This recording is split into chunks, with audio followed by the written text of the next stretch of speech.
So, normal delivery చేసుకోవాలా? Caesarean section చేసుకోవాలా? అనే పార్ట్ 2 వీడియో ఇవాళ చూద్దాం. సో, నార్మల్ డెలివరీ అయ్యాక పెయిన్ కంపారిటివ్‌లీ తక్కువగా ఉంటుంది. సో, రికవర్ అవ్వడం ఫాస్ట్‌గా అవుతాం.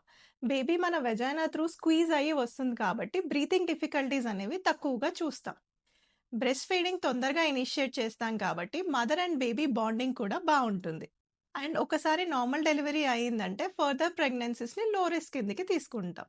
సో, నార్మల్ డెలివరీలో ఉండే డిసడ్వాంటేజెస్ ఏంటి? First of all labour pains obviously. And ఒక కట్ ఇస్తాం, ఎపిసియోటమీ అంటాం. డెలివరీ అప్పుడు బేబీ హెడ్ బయటకు రాడానికి.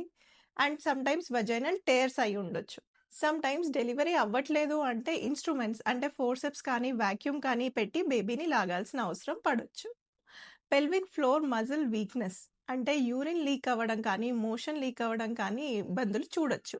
ఎప్పుడైనా డెలివరీ టైంలో ఒకవేళ ప్రోగ్రెస్ అవ్వట్లేదు అంటే మళ్ళీ సిజేరియన్ చేయాల్సిన అవసరం రావచ్చు.